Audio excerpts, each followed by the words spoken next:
வீட்டில் உள்ள பொருட்களை வச்சே ரொம்ப சீக்கிரமாகவும் டேஸ்ட் செம்மையாகவும் இருக்கிற இந்த பிரியாணியை செஞ்சு பாருங்க. வீட்டில் எல்லாருமே சூப்பராக இருக்குன்னு சொல்லுவாங்க. அதுக்கு ஃபர்ஸ்ட் அரிசி ஒரு 2 கிளாஸ் எடுத்து ஊற வச்சுக்கோங்க. நீங்கள் வேணும்னா பாஸ்மதி ரைஸ் கூட எடுத்துக்கலாம். அதை நல்லா வாஷ் பண்ணிட்டு ஒரு 30 மினிட்ஸ் ஊற வச்சுக்கோங்க. அதுக்கப்புறம் 3 பெரிய வெங்காயம், ஒரு தக்காளி, இஞ்சி, பூண்டு, பச்சை மிளகாய், இதுதாங்க. கொஞ்சமாக ஆயில், நெய் இதெல்லாம் விட்டுட்டு பட்டை, கிராம்பு, அந்த இலை, பிரியாணி இலை, சோம்பு கொஞ்சமாக போட்டு வெங்காயம் நல்லா வதக்கிக்கோங்க. நல்லா கோல்டன் கலரில் ஆகும். அப்போ தான் பிரியாணி டேஸ்ட்டாக வரும்.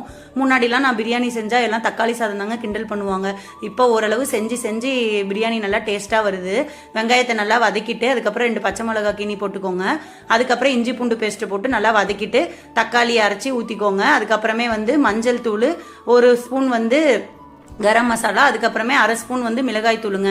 நல்லா வதக்கிட்டு அதுக்கப்புறம் சிக்கனை இந்த மாதிரி போட்டு மிக்ஸ் பண்ணி விட்டுக்கோங்க. தண்ணி எதுவும் ஊற்ற தேவையில்ல. நல்லா வதக்குனீங்கன்னா அதுவே லைட்டாக தண்ணி வரும். ஒரு 5 நிமிஷம் வதக்கிட்டு அதுக்கப்புறம் ஒரு 1/2 லெமன் போட்டுக்கோங்க. கொத்தமல்லி, புதினா இதை போட்டு தயிர் ஒரு 2 ஸ்பூன் போட்டு நல்லா வதக்கிக்கோங்க. தண்ணி எதுவுமே ஆட் பண்ண தேவையில்லைங்க. நல்லா வதக்கிட்டு அதுக்கப்புறமா நீங்கள் தண்ணி ஊற்றிக்கிட்டிங்கன்னா, இப்போ 1 டம்ளர் அரிசி போட்டிங்கன்னா 2 டம்ளர் தண்ணி விட்டுக்கோங்க. நீங்கள் பாஸ்மதி அரிசியாக இருந்துச்சுன்னா 1.5 டம்ளர் தண்ணி ஆட் பண்ணால் போதும். நல்லா கொதி வந்த உடனே அதுக்கப்புறம் அரிசியை போட்டுக்கோங்க. அரிசியை போட்டுட்டு ரொம்பவும் கிண்டக்கூடாது. அதுக்கு முன்னாடியே உப்பெல்லாம் சரி பார்த்துக்கோங்க. அதுக்கப்புறம் கொஞ்சமாக ஒரு நெய் விட்டுக்கிட்டிங்கன்னா அரிசி ஒன்னோட ஒன்று ஒட்டாமல் நல்லா சூப்பராக வரும். பாருங்கள், ஒரு விசில் விட்டோன்னே ரெடி ஆயிடுச்சு. இதுக்கப்புறமே நல்லா சாப்பிட்ற வேலை தாங்க. நல்லா கொஞ்சம் சிக்கனும் சாப்பாடும் ஆனியன் போட்டு சூப்